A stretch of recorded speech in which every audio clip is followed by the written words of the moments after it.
नाज़रीन गिरामी अस्सलामु अलैकुम वरहमतुल्लाहि वबरकातुह। सीधी बात के ताज़ा तरीन प्राइम टाइम में आप लोगों का इस्तकबाल है। नाज़रीन गिरामी, मैं अंसार अज़ीज़ नदवी इस वक्त आप लोगों के सामने कुछ अहम तरीन ख़बरें, कुछ वायरल वीडियोस और कुछ तनक़ीदी तज़्ज़िये लेकर के हाज़िर हुआ। नाज़रीन गिरामी, तमहीदी तफ़सीलात में जाने से पहले आप लोगों से जो दरख्वास्त होती है और आपको पता है कि आपकी दी जाने वाली अमानतें किस कदर हम लोग जो है हक़दारों तक पहुंचाने की कोशिशें कर रहे हैं, और उसकी ये ताज़ा तस्वीरें हैं। एक बहुत बड़ी बस्ती में अल्हम्दुलिल्लाह इस वक्त काम हुआ है और सैकड़ों को फैमिली ने जो है इस वक्त इस राशन से, जिसकी जानिब से, आपकी जानिब से भेजी जा रही हैं, फ़ायदा उठा रहे हैं। लिहाजा अहबाब, मज़ीद इस सिलसिले में ताउन करने की कोशिश करें। मज़ीद बस्तियों में पहुंचना है और इसी तरह मज़ीद बस्तियों में काम जारी रहेगा। और एक एक बस्ती में, बल्कि जो एक एक मरतबा तकसीम किया जाता है, ये सैकड़ों फैमिली को पहुंचाया जाता है और इसके लिए लगातार टीम काम करती है। इसकी सारी तफसीलात आप लोगों के सामने हैं और हमने कल आपके सामने जो इस बस्ती में जो दुआएँ हुई थी आपको वो भी सुनाई हैं। बहरकैफ जो अभी तक इसमें शरीक नहीं हुए हैं वो लोग ज़रूर शरीक हो जाएं। व्हाट्सअप का नंबर दिया जा रहा है, उस पर आप व्हाट्सअप करें, आपको वहाँ पे तफसीलात मिल जाएंगी, वहाँ पर आप ताउन कर सकते हैं। आइए नाज़रीन गिरामी, ख़बरों की जानिब बढ़ते हैं। कल ही मैंने आपके सामने तेलंगाना की एक मस्जिद में रात के मौके पर किस तरह से मीनारों को नुकसान पहुँचा कर के हिंदुत्व दहशतगर्दों ने हिंदुत्व की इंतहा कर दी थी, वो आपके सामने रखा था। आज फिर उड़ीसा के संबलपुर से एक खबर आ रही है। उड़ीसा के संबलपुर में वाकई एक मस्जिद के करीब कुछ शरपसंदों ने बम धमाका किया है, जिसके बाद इलाके में कशीदगी फैल गई। मीडिया रिपोर्ट्स के मुताबिक मंगल को मगरिब की नमाज के बाद संबलपुर की मस्जिद के बाहर शरपसंदों ने ओवर ब्रिज से दस्ती बम फेंका और फरार हो गए। बम धमाके में 3 मुसलमानों के जख्मी होने और मोटरसाइकिल को नुकसान पहुंचने की इत्तलात हैं। एक रिपोर्ट के मुताबिक उड़ीसा के संबलपुर में पीर बाबा चौक पर वाक़ सदर मस्जिद के बाहर नमाज मगरिब के बाद बम फेंका गया था। एसपी मुकेश भामू ने बताया कि हालात काबू में है और अशरार की तलाश की जा रही है। धमाके के बाद मस्जिद के करीब बड़ी तादाद में मुसलमान जमा हो गए और वाक़े के खिलाफ एहतजाज किया। पुलिस ने मौके पर पहुंचकर सूरत हाल पर काबू पाया है। पुलिस ने इस मामले में मुकदमा दर्ज करके तहकीकात का आगाज़ भी कर दिया है और मुलज़िमीन की तलाश की जा रही है। कलेक्टर अक्षय सुनील अग्रवाल ने आवाम से पुरअमन रहने की अपील की। तो नाज़रीन गिरामी, मसाजिद पर हमले की और मुसलमानों पर हमले की, मस्जिदों को नुकसान पहुँचाने की किस तरह से हर दिन कहीं ना कहीं किसी न किसी रियासत से खबर निकल कर के आती है, इससे भारत की ज़मीनी सूरत हाल और मुसलमानों के हालात का आप अंदाज़ा लगा सकते हैं। नाज़रीन गिरामी, कल शाम ढलते ढलते जो खबर आप तक पहुंची वो आप तक पहुंच चुकी होगी मुख्तार अंसारी के सिलसिले में, कि उनका इंतकाल हो चुका है। इससे पहले भी जो अलग अलग तरह के जराइम में मुलव्वस होने का इल्ज़ाम है और यूपी के मुख्तलिफ़ इलाक़ों में कई मरतबा अरकान असम्बली के इंतखाबात जीत कर के उस ओहदे पर फाइज रह चुके हैं, उनको कत्ल करवाए जाने का, कत्ल किए जाने का सिलसिला जारी है। ये कहते हुए इस वक्त आप जानते हैं कि किस तरह सियासत में घुमासान है, अपोजिशन किस तरह एक दूसरे पर हमले कर रहे हैं। जेल में एक दिन खाना खाते ही नसों में दर्द फैल गया था और मुख्तार ने इस बात से अदालत से शिकायत भी की थी कि उनको स्लो पॉइज़न देने की कोशिश हो रही, बल्कि दी जा रही है। बांदा जेल में बंद मुख्तार अंसारी कल जुमेरात को जब उनका इलाज चल रहा था, इस दौरान पुलिस के बयान के मुताबिक दिल का दौरा पड़ने से इंतकाल कर गए। इससे कबल वकील और अहल खाना ने मुख्तार को स्लो पॉइज़न देने जैसे इल्ज़ामात लगाए थे। बाराबंकी की एमपी एमएलए अदालत में एम्बुलेंस केस की पेशी के दौरान मुख्तार अंसारी के वकील की तरफ से अदालत में तहरीरी दरख्वास्त दी गई।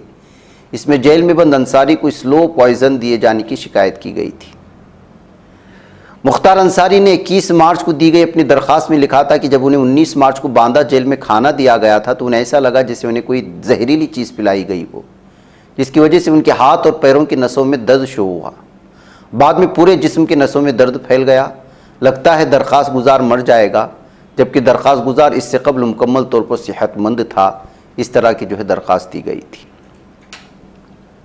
तो नाज़रीन गिरामी, आप अंदाज़ा लगा सकते हैं कि जैसे ही उनको जेल में मुंतकिल, कल हॉस्पिटल में मुंतकिल करने की खबरें आ रही थी, तो उसी वक्त इस बात का अंदेशा ज़ाहिर किया जा रहा था कि उनको जहर दिया गया है। अब किस वजह से उनको मारने की कोशिशें हुई हैं, क्या है, क्या ये यूपी का लॉ एंड ऑर्डर का मसला है? इसलिए अखिलेश यादव ने भी इस वक्त योगी हुकूमत को निशाने पर लेते हुए कहा कि अब इस हुकूमत को इख्तिदार में रहने का कोई हक़ नहीं है। कांग्रेस व बीएसपी की जानिब से इसकी आला सतही इंक्वायरी के मुतालबे के बाद समाजवादी पार्टी का भी इस पर सख्त रद्दअमल सामने आया है। एसपी के कौमी सदर यूपी के साबिक़ वज़ीर आला अखिलेश यादव ने मुख्तार अंसारी के मौत पर योगी हुकूमत पर सख्त नाराज़गी ज़ाहिर की और कहा है कि उन्हें इख्तिदार में रहने का कोई हक़ नहीं। अखिलेश यादव ने सोशल मीडिया प्लेटफॉर्म एक्स पर एक पोस्ट लिखा है जिसमें कहा है कि हर हाल में और हर जगह किसी की ज़िंदगी की हिफाजत करना हुकूमत का अव्वलीन फ़र्ज़ होता है। हुकूमतों पर मंदरजा झैल हालात में से किसी भी हालत में किसी महरूज से या कैदी की मौत होना अदालती अमल से लोगों का यकीन उठा देगा। उन्होंने लिखा, थाने में हिरासत में रहते हुए जेल के अंदर आपसी लड़ाई में, जेल के अंदर बीमार होने पर, अदालत ले जाते वक्त, अस्पताल ले जाते वक्त, अस्पताल में इलाज के दौरान झूठा इनकाउंटर दिखाकर, झूठी खुदकुशी दिखाकर, किसी हादसे में ज़ख्मी दिखाकर, ऐसे तमाम मुश्तबा मामलात में सुप्रीम कोर्ट के जज की निगरानी में जांच होनी चाहिए। हुकूमत अदालती अमल को बालाए ताक रखकर जिस तरह दूसरे रास्ते अपनाती है वो पूरी तरह गैर कानूनी है। ये कहते हुए इस वक्त मुख्तार अंसारी का या तो ये बदले का कत्ल या सियासी कत्ल बताया जा रहा है। दरअसल नाज़रीन गिरामी, जेल में दिल का दौरा पड़ने पर उनको लाए जाने की बात कही गई थी और गाज़ीपुर में दफ़ा 144 नाफिज कर दी गई है। नाज़रीन गिरामी, आप जानते हैं कि मुख्तार अंसारी 5 बार रुकने असम्बली रह चुके हैं और उनका दबदबा था सियासत में, और उन पर मुख्तलिफ़ किस्म के इल्ज़ामात के तहत अलग अलग अंदाज में केस चल रहे थे और सब के सब जराइम की दुनिया से वाबस्ता उन पर केस चल रहे थे। अब इनको मारने में किसका हाथ है? जाहिर सी बात है कि 1-2 केस हो तो किसी की तरफ इशारा किया जाए। इनके ऊपर अलग अलग तरह के कत्ल के, इक़दाम कत्ल के और भी बहुत सारे इन पर इल्ज़ामात थे, जिसके चलते ये सुनवाई भी हो रही थी और मुख्तलिफ इसमें वो सज़ा भी काट रहे थे। बहरहाल अब देखना है कि इनके कत्ल का मामला किस तरह से सियासी सतह पर किस तरह का रुख लेता है और रुख बदलता है। क्या इसके कत्ल से बीजेपी हुकूमत वो फ़ायदा उठाने की कोशिश कर रही है? एक मखसूस कौम को अपने करीब करने के लिए इस तरह का इक़दाम किया गया। रमज़ान में ही इस तरह के अफराद को जहर दे करके या उन पर हमला करके मारने का क्या मतलब है? इन तमाम चीज़ों को लेकर के इस वक्त अलग अलग तरह की तफसीरें सोशल मीडिया में पढ़ने को मिल रहे हैं और योगी हुकूमत इस वक्त सख्त सरजनिश की ज़द में है। नाज़रीन गिरामी, आइए अब बात करते हैं तेलंगाना में ओवैसी के मुकाबले में बीजेपी ने खातून को ले आई। अब ये क़ियास आराइयाँ की जा रही हैं कि कांग्रेस की जानिब से भी एक खातून को ही, और वो भी मुस्लिम खातून, मशहूर व मारूफ टेनिस खिलाड़ी सानिया मिर्ज़ा को उनके मुकाबले में लाने की तैयारियां हो रही हैं। ये अभी सिर्फ अखबारात में छपने वाली सुर्खियाँ और क़ियास आराइयाँ हैं, यह अभी हतमी फ़ैसला नहीं है। हैदराबाद लोकसभा हल्के के कांग्रेस उम्मीदवार के बारे में जारी तजस्सुस तवक्को है कि आज ख़त्म हो जाएगा, जबकि नई दिल्ली में कांग्रेस की सेंट्रल इलेक्शन कमेटी 8 हल्के जात के लिए उम्मीदवारों के नामों को क़तईयत देगी। सियासत न्यूज़ ने इस बात को शाये किया है कि कांग्रेस पार्टी के हलकों में लोकसभा हल्का हैदराबाद से साबिक टेनिस स्टार सानिया मिर्ज़ा को उम्मीदवार बनाए जाने की क़ियास आराइयाँ की जा रही हैं। बताया जाता है कि कांग्रेस पार्टी के शहर से ताल्लुक़ रखने वाले कायदीन ने हैदराबाद में सख्त मुकाबले को यकीनी बनाने के लिए सानिया मिर्ज़ा को उम्मीदवार बनाने की सिफारिश की है। साबिक क्रिकेटर मोहम्मद अजहरुद्दीन, जिन्होंने जुबली हिल्स असम्बली हल्के से मुकाबला किया था, वो अपनी रिश्तेदार सानिया मिर्ज़ा की मकबूलियत को कांग्रेस वोट बैंक में तब्दील करने के लिए हैदराबाद से मैदान में उतारने की हाईकमान को तजवीज़ पेश की है। बताया जाता है कि सोनिया गांधी ने इस तजवीज़ से इत्तेफाक किया है। वाई एस शर्मिला ने भी सानिया मिर्ज़ा के नाम की तजवीज़ पेश की है। वाज़ेह है कि बीजेपी ने लोकसभा हल्का हैदराबाद से मजलिस के सदर असदुद्दीन ओवैसी के खिलाफ खातून उम्मीदवार को मैदान में उतारा है। सानिया मिर्ज़ा को उम्मीदवार बनाए जाने की सूरत में असदुद्दीन ओवैसी को दोनों खातून उम्मीदवारों से मुकाबला दरपेश रहेगा। बीजेपी ने शहर के कॉरपोरेट हॉस्पिटल की सरबराह माधवी लता को उम्मीदवार बनाया है। बीआरएस दौरे हुकूमत में सानिया मिर्ज़ा को रियासत का ब्रांड एम्बेसडर मुकर्रर किया गया था। लोकसभा हल्का हैदराबाद से मुकाबले के बारे में सानिया मिर्ज़ा की जानिब से कोई वजाहत नहीं आई। ताहम इस सिलसिले में आज रात पार्टी हाईकमान अपने मौक़िफ़ को वाज़ेह करेगा। इस बात की इत्तलात आ रही हैं तो नाज़रीन गिरामी किस तरह सियासत बदलती है और एक दूसरों के सामने लाने की कोशिशें होती है, इन खबरों से आप अंदाज़ा लगाएं। नाज़रीन गिरामी, जालिम दहशतगर्द इसराइल किस किस तरह की चीज़ें इस वक्त सामने ला रहा है, दो तीन खबरें आई हैं। मैं सबसे पहले किस कदर मस्नूई ज़हानत का इस्तेमाल करते हुए गज़ा के लोगों के इल्म में लाए बग़ैर उनके चेहरों को स्कैन कर रहा है। इसराइल गज़ा की पट्टी के मकीनों पर महीनों से मुसल्लत करदा जंग, तबाही और दबा देने वाले मुहासरे के अलावा पर्दे के पीछे कुछ और भी ख़तरनाक कर रहा है। गुज़श्ता महीनों में इसराइली फोर्सेस की जानिब से की गई बहुत सी गिरफ्तारी की कार्रवाइयों से बात सामने आई कि वो गज़ा के लोगों के चेहरों की स्कैन करते हैं जो चौकियों से गुजरते हैं। इसराइली अफवाज एक मसनूई ज़हानत का प्रोग्राम इस्तेमाल करती है जो चेहरों को पहचानती है, उनकी तस्वीर जमा करती है, उन्हें आरक्यू या इंडेक्स में रखती है। ये जदीद प्रोग्राम सिर्फ चंद सेकंड में लोगों के नामों की शनाख्त भी कर सकते हैं। इस बात का इंकिशाफ इसराइली इंटेलिजेंस अफसरान और फौजी हुकाम ने किया। इसराइल ने इस प्रोग्राम को गुज़श्ता साल के आखिर से इस्तेमाल करना शुरू किया था। इसके अलावा उन्होंने कहा कि ये टेक्नोलॉजी इब्तिदाई तौर पर 7 अक्टूबर से गज़ा की पट्टी में ज़ेर हिरासत इसराइली कैदियों की तलाश के लिए इस्तेमाल की गई थी, लेकिन बाद में उसका इस्तेमाल फ़िलिस्तीनी मुसल्लह ग्रोहों से ताल्लुक़ रखने वाले किसी भी शख्स की तफ्तीश और तलाश के लिए किया जा रहा है। तो नाज़रीन में किस तरह से उनके पर्सनल डेटा को इस वक्त जमा करने की कोशिश हो रही है और इंसान के अपने ज़ाती प्राइवेसी हुकूक़ पर किस तरह से डाका डाल रहा है जालिम दहशतगर्द इसराइल, उसका अंदाज़ा आप इससे भी लगा सकते हैं। इस दरमियान में नाज़रीन गिरामी जो बहुत ही भयानक खबर सामने आई और वो थी गज़ा के शिफा हॉस्पिटल में जो इस दिनों कार्रवाई कर रहा है। अब वहाँ की मुकम्मल तस्वीर, मुकम्मल वहाँ की तफसील निकल कर के आई है और आप हैरान और शशतर रह जाएंगे। और देखिए कि जुल्म सितम की किस कदर इंतहा हुई है जालिम दहशतगर्द सहीनू दरिंदों की और इन इसराइली कुत्तों की कि गज़ा के शिफा हॉस्पिटल में 200 अफराद को इस कार्रवाई के दरमियान जहाँ शहीद किया गया, 100 बल्कि 1000 से ज़्यादा अफराद को गिरफ़्तार करके ले गए।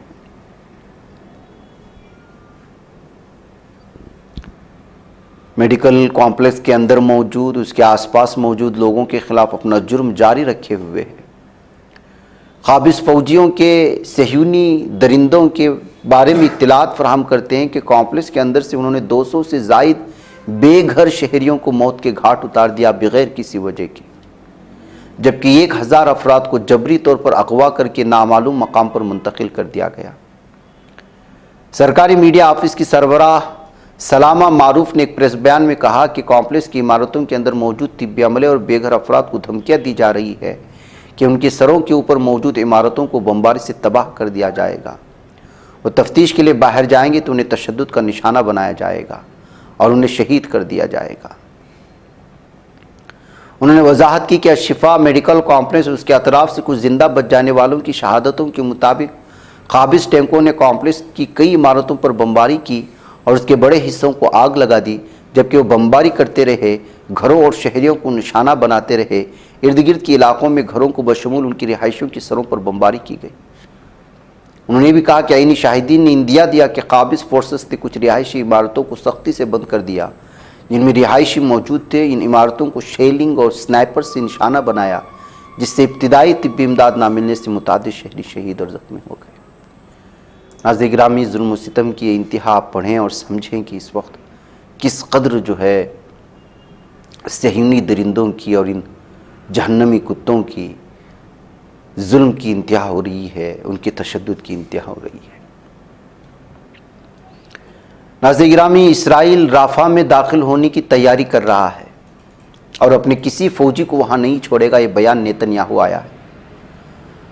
टाइम्स ऑफ इसराइल ने इस बात की रिपोर्ट की है कि वज़ीर-ए-आज़म जालिम दहशतगर्द सहयूनी ये दरिंदा बेंजामिन नेतन्याहू गज़ा में हमास के हाथों पर यरगमाल फ़ौजियों के अहले खानों को मुत्तला किया है कि इसराइल रफ़ा में दाखिल होने की तैयारी कर रहा है और वो अपने किसी फ़ौजी को वहाँ नहीं छोड़ेगा। अखबार ने नेतन्याहू के दफ्तर के एक बयान का हवाला देते हुए कहा कि सिर्फ फ़ौजी दबाव ही ज़ेर हिरासत अफराद की रिहाई की ज़मानत देगा। इस दरिंदे ने यह भी कहा कि मुसलसल फ़ौजी दबाव डाल रहे हैं और ये जारी रखेंगे, यही दबाव यरगमालियों की वापसी की ज़मानत देता है। अब अंदाज़ा लगाएं, मासूम शहरियों को मार करके, मासूम बच्चों को मार करके, मासूम ख़वातीन को मार करके ये अपने ही लोगों को बेवकूफ़ बना रहा है कि वो मुजाहिदीन के ख़िलाफ़ जंग लड़ रहा है। नाज़रीन गिरामी, इस सिलसिले में आपको मालूम होना चाहिए कि अमेरिका अभी तक इसको इजाज़त नहीं दे रहा और साफ़ और वाज़ेह तौर पर पूरी दुनिया रफ़ा में किसी भी तरह की ज़मीनी या फ़िज़ाई कार्रवाई करने से रोक रही है, लेकिन ये दहशतगर्द दरिंदा अभी भी जो है अपने दरिंदगी को जारी रखने के लिए दबाव बना रहा है। और उसने कहा कि वाशिंगटन से मंजूरी मिले ना मिले वो रफ़ा में दाखिल होंगे और वहाँ पर तबाही मचाएंगे। तो नाज़रीन गिरामी, इसकी धमकियाँ इशारे सुनकर कि पूरी दुनिया खामोश है और बैनुल अक़वामी सतह पर जो भी दबाव बनाया जा रहा है उसका इस पर कोई भी असर नहीं हो रहा है। इधर नाज़रीन गिरामी, अल-क़स्साम ब्रिगेड्स और इस्लामी जिहाद ने इसराइली फ़ौज के टैंकों को निशाना बना करके उन्होंने भी कई सहयूनी दरिंदों को, फ़ौजी कुत्तों को जो है जहन्नम वासिल किया है। ये खबर आ रही है। जुमेरात के रोज़ इसराइली फ़ौज पर मार्टर गोले फायर किए गए थे, जिसमें जो है अल-क़स्साम ब्रिगेड्स और इस्लामी जिहाद ने कार्रवाई मुश्तरका तौर पर एक साथ मिलकर के की थी और इस मौके पर कई टैंकों को निशाना बनाया गया और कई टैंकों पर टैंक शिकन गोले बरसाए। और इसराइली फ़ौज ने भी कहा कि जंगजू ने इसके फ़ौजियों को निशाना बनाया है। इसराइल का कहना है कि जंगजू शहरी इमारत को जंगी कार्रवाइयों के लिए इस्तेमाल करते हैं। पिछले तकरीबन 6 माह से गज़ा में जारी इसराइली जंग के बाद जुमेरात के रोज़ इत्तला आई कि गज़ा के सबसे बड़े हॉस्पिटल पर इसराइली फ़ौज की दूसरी बड़ी अलगार का हमास और इस्लामी जिहाद नामी फ़िलिस्तीनी ग्रुपों ने बाकायदा मुकाबला करना शुरू कर दिया। जुमेरात के रोज़ इस बारे में दोनों तरफ से तस्दीकी खबरें सामने आ रही हैं। वाज़ेह है कि शिफा हॉस्पिटल गज़ा का सबसे बड़ा हॉस्पिटल है। उस पर पहली बार इसराइली फ़ौज ने नवंबर 2023 के दौरान बड़ा हमला किया था। तो नाज़रीन गिरामी, इस तरह से हॉस्पिटल पर होने वाली जुल्म व सितम के ख़िलाफ़ अब मुजाहिदीन रास्ते पर आ गए हैं और लगातार इनसे मुकाबला कर रहे हैं और इन सहयूनी जहन्नमी कुत्तों को जहन्नम वासिल करने का सिलसिला जारी है। तो नाज़रीन गिरामी, ये कुछ खबरें थी जो आपके सामने रखी गई। मुझे यहाँ पर इजाज़त दें, इंशाअल्लाह फिर आप लोगों से मुलाकात होगी। अस्सलामु अलैकुम रहमतुल्लाहि व बरकातहू। ये बच पाता है कोई सहाफ़ी की निगाहों से, मिलाता है ये लोगों को मोहब्बत की पनाहों से।